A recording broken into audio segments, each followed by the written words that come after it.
The stakes of this election could not be more serious. But at the same time, in this matchup of two very old, largely unpopular candidates, there is no shortage of material for comedians. This may be bad news for the country. However, it's good news for the White House Correspondents' Dinner, the Super Bowl of political comedy, held this Saturday in Washington, D.C.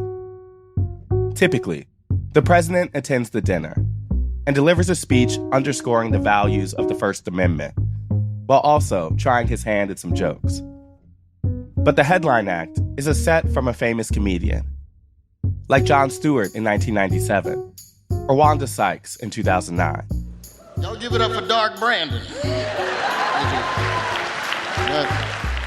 Last year, the comedian was Roy Wood Jr., a veteran of The Daily Show on Comedy Central. Happy to be here. Oh, real quick, Mr. President, I think you left some of your classified documents up here. You can get to Who killed it? Yeah, no, don't give them to him. I'll put him in a safe place. He don't know where to keep them. And pulled no punches in the process.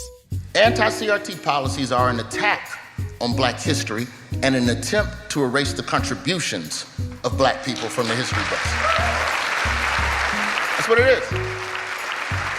You are trying to erase Black people, and a lot of Black people wouldn't mind some of that erasure as long as that Black person is Clarence Thomas.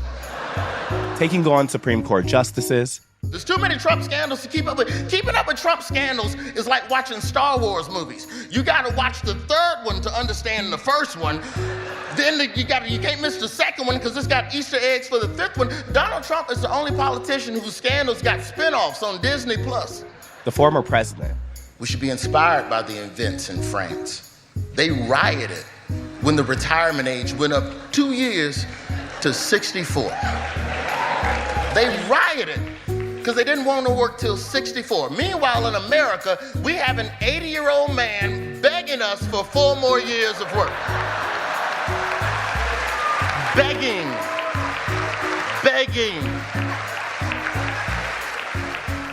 And even President Biden, while he was sitting right there.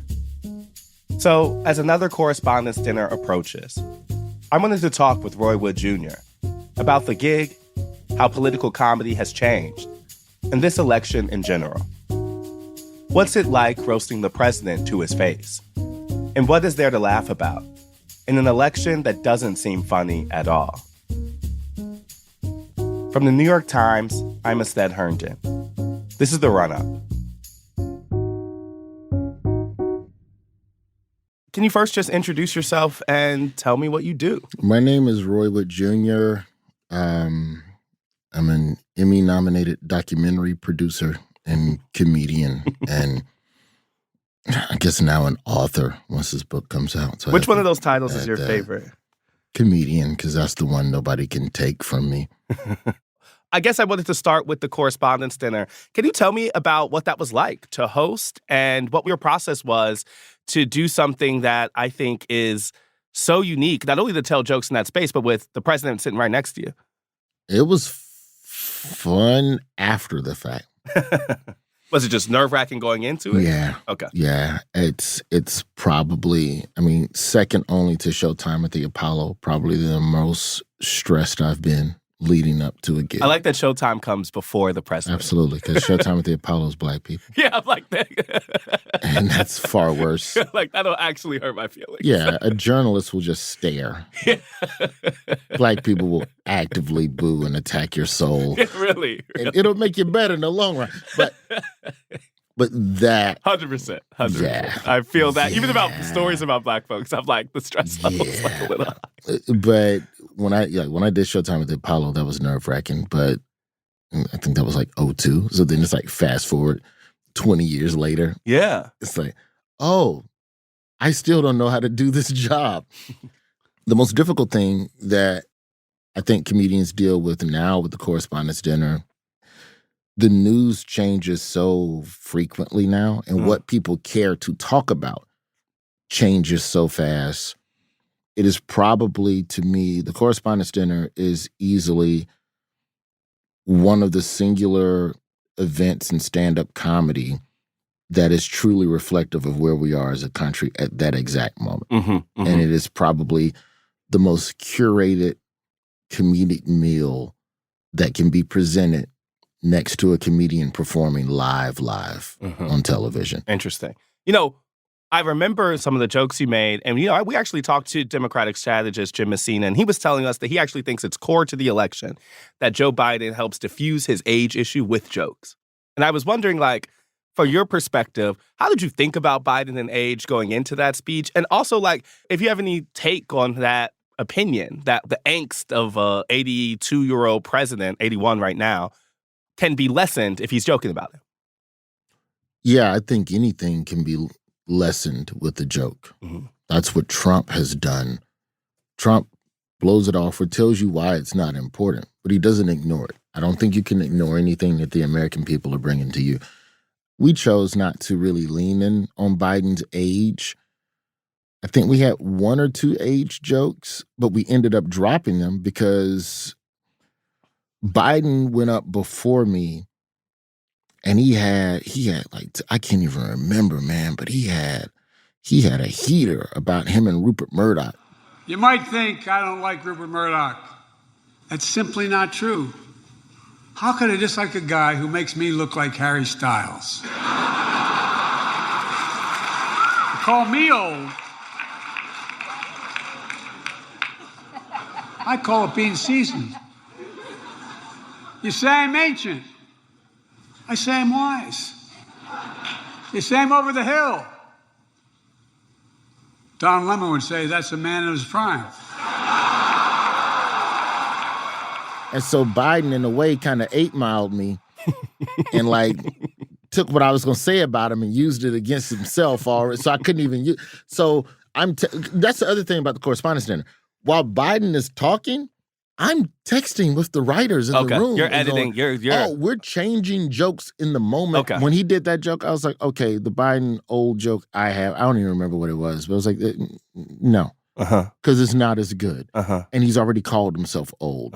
So, fine. But I think this idea of trying to hide from the thing that people are showing concern about, it only makes people more concerned. So you just have to attack it head on. I think that's why, even with his State of the Union address, most people were just watching to see if he was going to stutter or slur. Absolutely.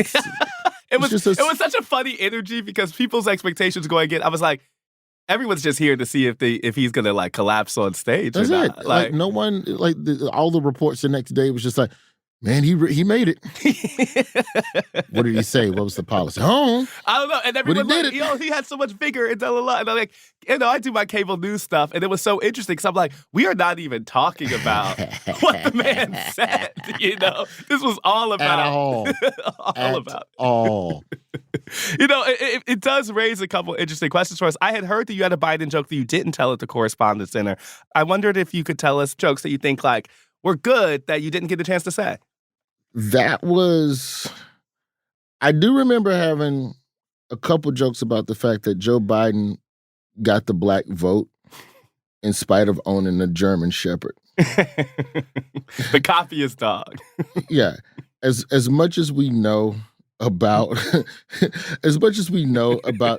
German Shepherd and what the German Shepherd has done to the black race. And also the aggressive German Shepherd. His German Shepherd is busy biting people left and right. Yeah, that dog bite everybody. Stand by. I know times are changing. Paramount is selling BET and no white people bid on it. That's how you know media's in a bad place. White people don't want to own black people anymore. Was that when you said, or was that when you? I didn't. Yeah, that's what I did a version of it, but that's what I mean. It's certain things you just go back and look at them, and you just go, it's too.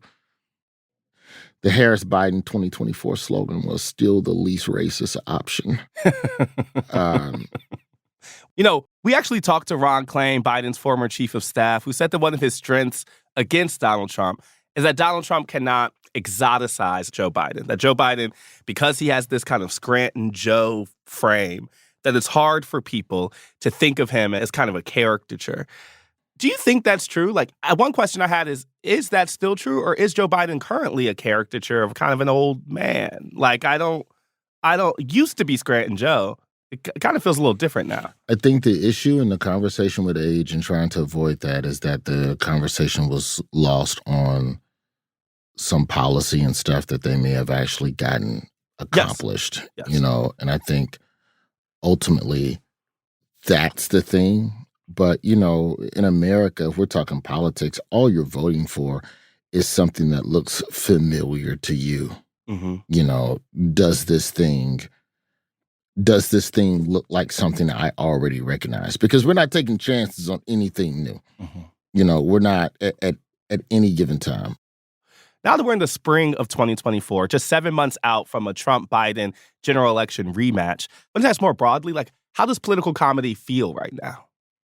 It feels fine to me. I think it's more, it doesn't feel as broad as it used to be. I think audiences are more entrenched in their own beliefs, and I think that they're looking for what I like to call confirmation humor. We talk about confirmation bias or whatever, but the idea that I want to laugh at things that are rooted in premises that I already agree with. And that's more fun and entertaining. You feel like that's that's being challenged. That's happening more now. Yeah, I feel like if comedy is rooted in something you don't believe, then you're going to reject everything. If you don't agree with the premise, you're not going to agree with the punchline. Yeah. You're not going to laugh at the punchline. Yeah, it ain't funny. Yes. When did you feel that shift most tangibly? When did it become clear that audiences were expecting different things from comedians? Trump, somewhere around that Women's March is where I think there was a lot of entrenching. Women's March, Muslim ban, kids in cages. Yeah. That was a nice trifecta of who you with. Mm-hmm. You know what I mean? Like, really, what are you aligning yourself with? And the idea that there can't be this criticism of, like, if you did a joke and you said Obama we were in school. If you did a joke as a liberal comedian, you said Obama deported as many immigrants, as many illegals as Trump did, then that joke, that premise right there, it feels anti-Obama. So you're gonna draw up, yeah. So this idea of the times and the stakes are too critical politically to be splitting hairs and going with they're doing that and you're doing this. And I think that when the stakes in the country really started getting more serious, politically speaking, I think that one side's ability to laugh at something that they may not agree with started to dissipate. Interesting. I can see that. Yep. Because that joke, even if it's true, in the greater scheme of what you may believe politically, I deem it problematic. Yeah. Now is not the time for that. It's and this is saying that, like, if you look back when Jon Stewart premiered, I see what you're saying. It was the Trump's old, Biden's old, and everybody was like, "Now is not the time to bring up age." Yeah. And that's rooted in the stakes. That's the only reason, because we've called presidents old before. Yeah. And Biden's objectively old. They're both objectively old. We called Bob Dole old. Yeah. And granted, he was running against like differing, younger, more youthful Republicans and Democrats. But the idea of a president being called too old is not new.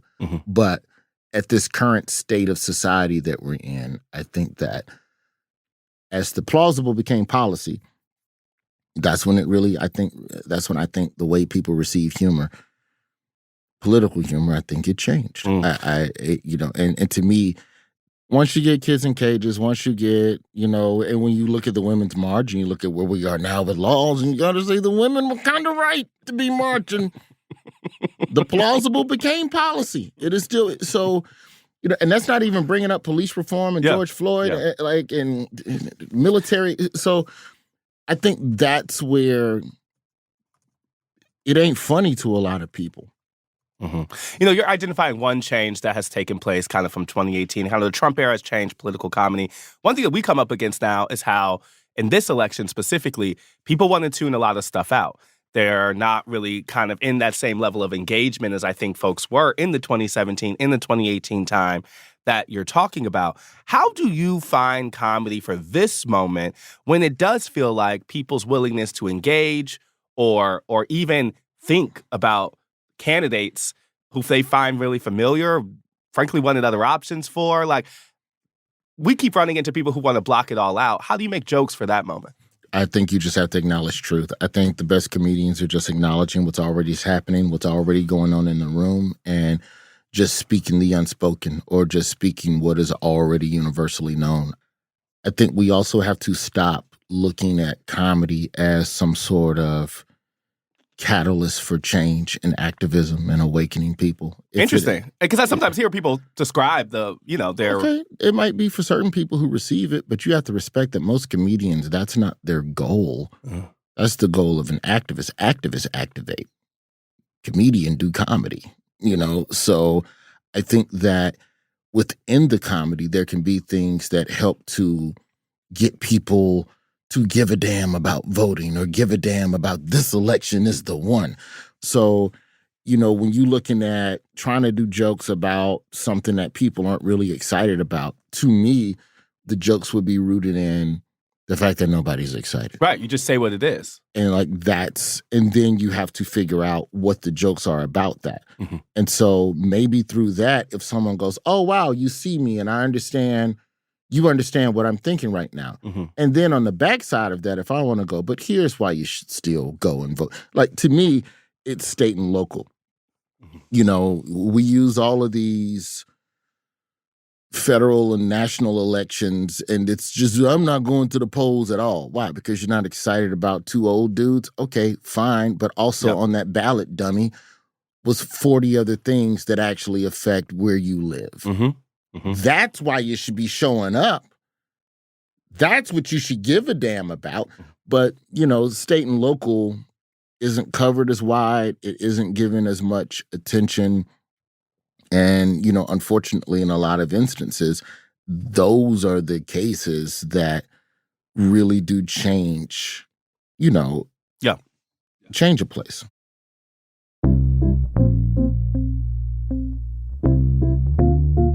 After the break, more about Roy's life and career, and how he thinks about one of the central characters of this year's political comedy, Donald Trump.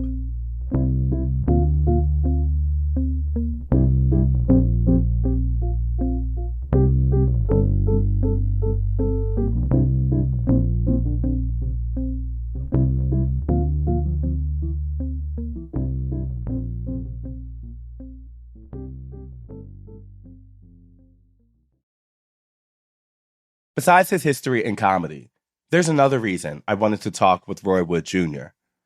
Roy comes from a journalism family. My degree is in broadcast. And so, and I come from a family of journalists. My father was a radio news journalist for many, many decades, covering innumerable conflicts. I have two brothers who, anchor, report, news desk, EP, like every form, every job within a TV station. And he got his start at a local radio station while attending Florida A&M University, the historically Black college in Tallahassee. So I ride my bike up to the station. I asked Buddy, just straight up asked him, hey, man, look, y'all don't have no news. Can I come in here and do news twice an hour? I'll do 3 local stories. I'll do, 3 national, 2 local, and a kicker. The brother hires me to do that. They have a co-host who is a comedian, who's also a school teacher, who has to leave every day at 8 a.m. Some days I didn't have class till 11. So I would just stay at the radio station until 10. And over the course of a couple of months, they started letting me co-host. This eventually led to on-air gigs back in his hometown of Birmingham, Alabama, work that was deeply rooted in the Black community. As the local station, you're in the community. There was an incident in Birmingham one time where, and this is pre-Trayvon Martin, there was an incident in Birmingham one time where a number of police officers, we had a bunch of police officers shot in one day. I think it was 4 was shot, 3 died. And so we have the mayor on, we have the community on. This idea of understanding pain as a community, but then also understanding the broken relationship between the Black community and the police department. And some of the calls that we took didn't go the way you thought they would go after a bunch of police officers been killed. And It's people trying to have the conversation about police corruption. And while we're talking about the police and what they do, let's also talk about ways to improve. So then it ain't time for that conversation. Well, when is the time? And it's Roy's time in radio, spent understanding local issues, that he credits with shaping his unique approach to comedy today. These nuanced discussions within the Black community were my regular everyday occurrence. And that was the things that I had to prep for every day on air. So, in between ludicrous songs and arguing whether or not Kim Kardashian should stay with Ray J. It's early, the rise of Kardashian. You have all of these other topics, and that's comedically, you write what you know, you joke what you care about, and those are the things I cared about. And so that's when my comedy really started shifting from just being silly college kid that's 19 to actually, let's talk a little bit about this particular issue, or let's talk about standing for the anthem or not, And so that's really where how local radio really changed the things that I cared about, because I saw the people who were being affected by things that aren't changing. Roy would eventually leave radio to become a full-time comic. And after nearly a decade as a correspondent on The Daily Show, he left in fall of 2023. But he's still performing stand-up regularly, which, of course, means closely following how the 2024 election is playing out. The last thing I wanted to talk about is Donald Trump. I remember being in D.C. once, and Donald Trump was giving a speech to the Republican caucuses while he was president. He walks into the Capitol Hill, and the first thing he said was, to be honest with y'all, I like only 30% of you. And I started cracking up. And it made me, and in one of those moments, I realized, he is funny. And he says these things that are not, it's very unintentionally funny. I think Joe Biden's funny in a different way. But Trump has this unique brand of humor. I guess is it uncomfortable to say that? What's unique about it, though? He's what you know all the time. It's relatable. Yeah. Ain't nothing unique about Donald Trump. We all know a guy like Trump. Talk crazy, say whatever. He's full of it. But man, he's fun to be around. If Trump was black, he would be the guy in the black barbershop who just never stop. Just talking the whole time. What do you do for a living? I don't know. Where do you get your money? I don't know. The way I was in the barbershop 2 weeks ago, and I was like, does this man have a job? I've been here I've been waiting for 3 cuts, and he's still here talking. Yeah. And then you ask him, man, whatever happened with that court case? Don't worry about that. It's a witch hunt. I mean, I do think saying Donald Trump is funny for a lot of people does minimize said seriousness. He's also the most joked about person. How do you tell jokes about Donald Trump without it feeling so familiar? Because jokes used to be a form of throwing a rock at the establishment, but now Trump catches your rock and goes, thank you, and then adds it to his bag of rocks. That's a good way to put it. And then shows it to all of his followers. Look at all these rocks they threw at me. These people, they don't want me, and I'm here for you. And I'm taking these rocks for you, so vote for me. I think does that make you want to avoid talking about him? Me? No, but I try to keep my conversations on policy instead of the person. People change, but the same injustices are always there. No matter, it's a rotating chair of who to throw the rock at. But I think one of the issues is that what Trump figured out is that people care more about being entertained than governed. So if you can entertain people, then they won't be paying as much attention when you're passing policies that aren't in their best interests. And so, Trump out-entertains most people, almost out-entertained Biden in 2020. He did out-entertain, Policy won. You had enough centrist Republicans who were like, I'll vote for Biden this time. This guy scares me. Trump entertains regular people, but probably scares the hell out of really rich and powerful people because he's a loose cannon and they can't fully tell whether or not he's one of them in terms of sanity and actual money.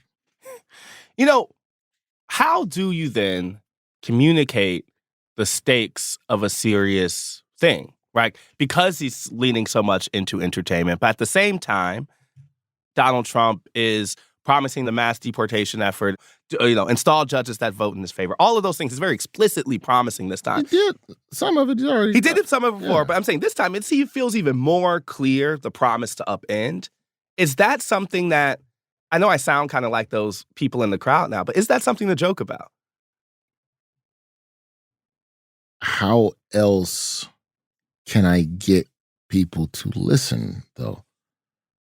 And I think that's what those are the only two things we're armed with, is either laughs or yelling. Hey, you got to pay attention to this. Versus, man, y'all hear this man said that he gonna deport everybody? All right, well then, it's like the old George Lopez joke. You're gonna deport everybody. Okay, well then who's gonna build your wall? Mm-hmm. All right, well that's a joke, but rooted in that is actual, no, we need immigrants because immigrants come over and they do a bunch of work that Americans don't want to do. Like, that's a deeper point George Lopez is making, more concisely and quickly. So, like, you take something like that, that's an easier way to get people to understand, because most people just think Americans, they're tired of getting yelled at. So much yelling.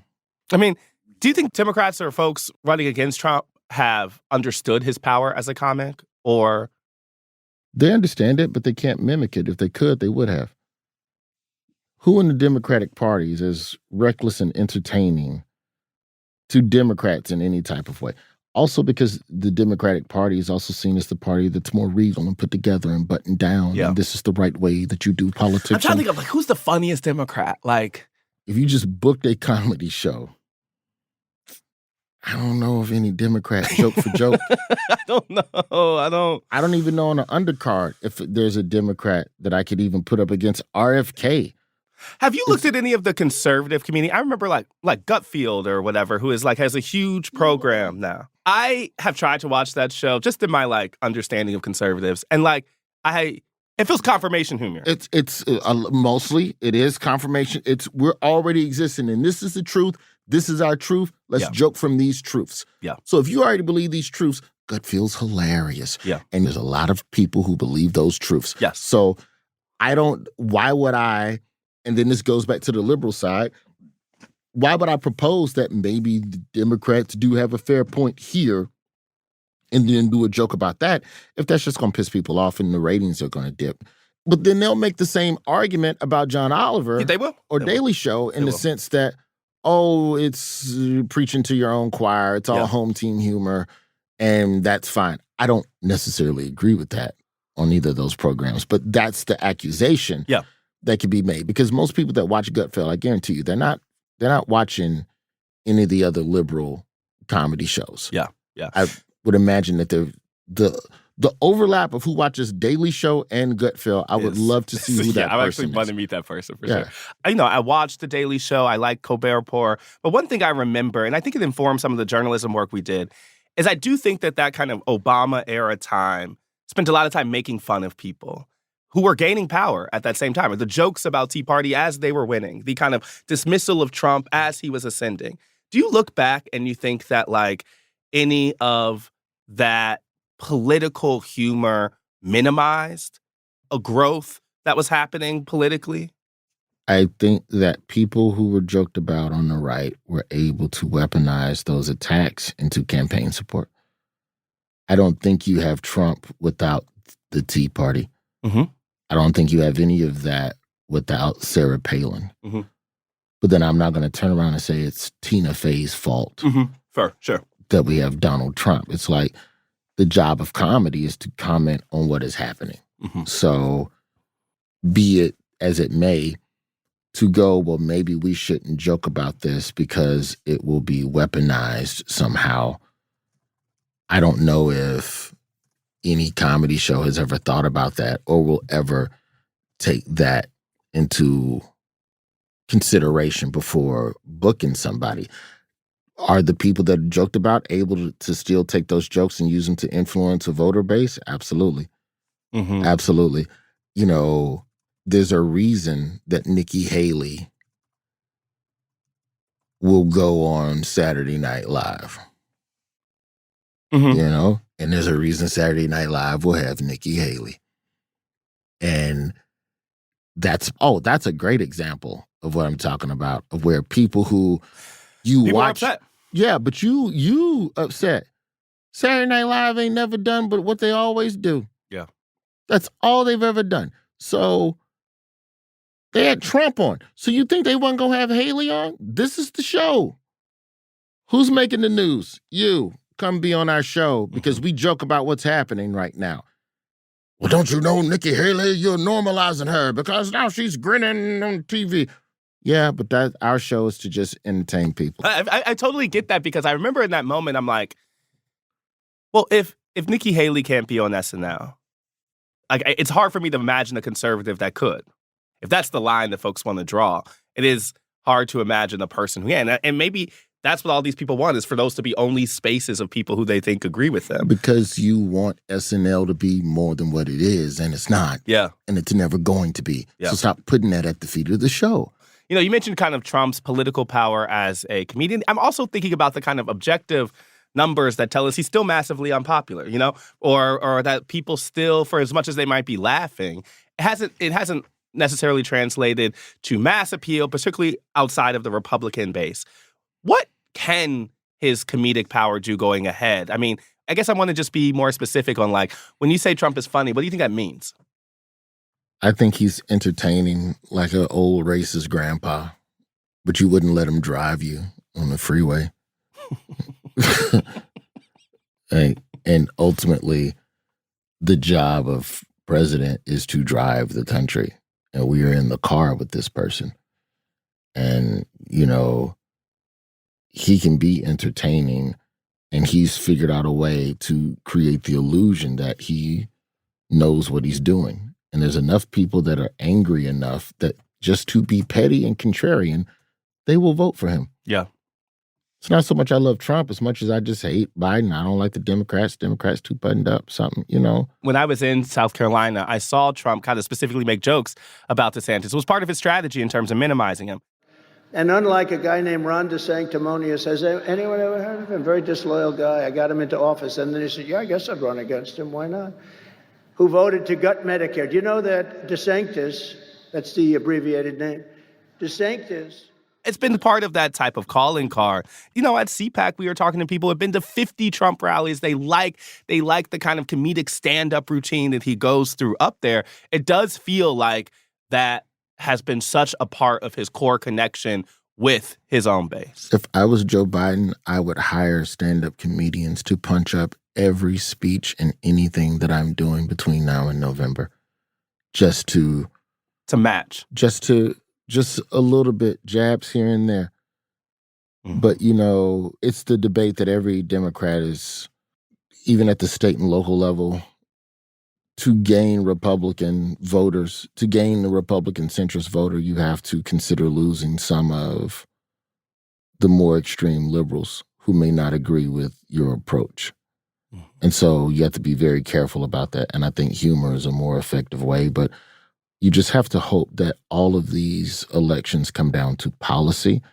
And that's what it seems like right now, because it's just rooted in who has the policies that are going to change the things that I don't like.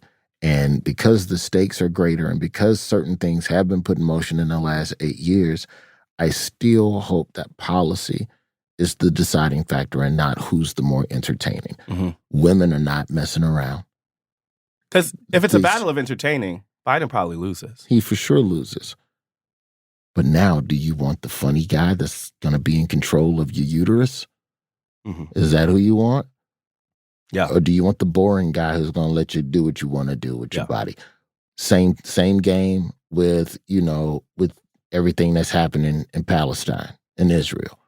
Like, for a lot of people, this ain't no joke. I need to know what your policies are. Yeah, that was a cute little joke there, President. But where do you stand on this thing? Yeah. So you're saying punch up the jokes at the same time of refocusing it on policy. Yeah. And I think if you're able to do that, then you're in a place where you're able to have some, like part of what made Obama was his ability to make complicated things plain. That's the other thing, is that politics is way too complicated. Mm-hmm. So whoever talks the dumbest probably is going to get a lot of the votes. Because Well, I ain't got time for all these extra words and syllables, man. Just tell me what it is. Lock her up. All right, cool. Like, thanks. Yeah. Meanwhile, Hillary's going, you must understand the policy and the complicated measure and the... No! Too many words. You know, there's a funny moment in Trump rallies where he clearly just like lists off like 5 policies, but it's in like 10 seconds because he's not here to talk about the policies. He's only here to rile up the crowd in that type of way. We still think that Democrats still live in a world where they believe that being educated and well-read is something to be revered and celebrated and appreciated for. And there is a faction in this country that rebel against that and almost take it as an insult, and they feel talked down to. Yeah, I tell this to people all the time, but like there is a section of, I think, I would put like centrist liberals that like really think they're in debate class. And I'm like, if they just prove that they are right on a specific issue, then they win. And I'm like, I don't know how the last 6-8 years has not taught you that is not the plane in which this is fought on. Not exclusively. Yeah, you're trying to debate this person, and then they just reply, yeah, you're little Marco.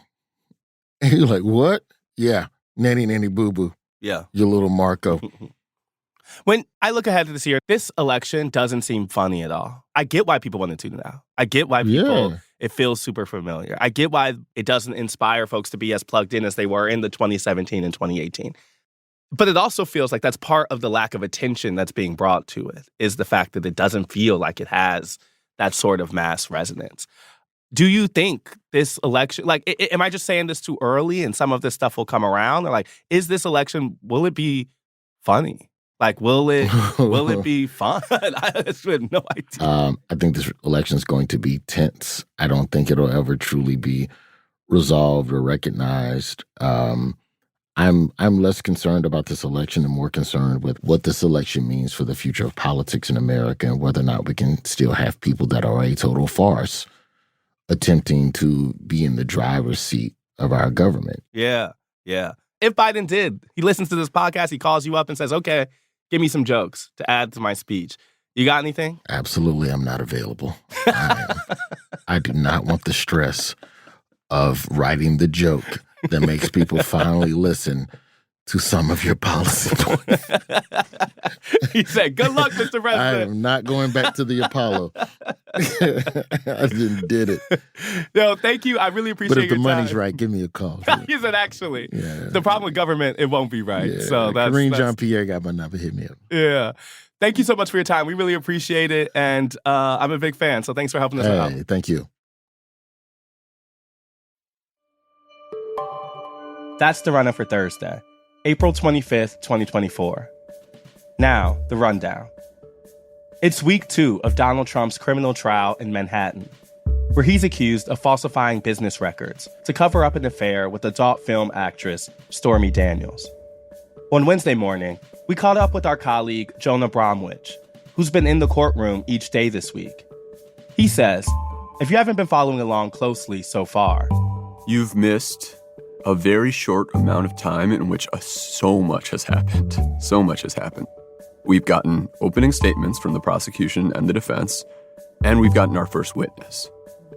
Opening statements are kind of an overture. It's where the lawyers lay out what their cases are going to look like. What they hope to do is say, here is the story we're going to tell. And then when they're telling that story, the jurors will recognize, I remember this from the opening, and here's what I'm supposed to think about it. And the prosecutors told a really fascinating story about a conspiracy that was hatched at Trump Tower in 2015 between Donald Trump, his lawyer at the time, Michael Cohen, and David Pecker of the National Enquirer and the first witness.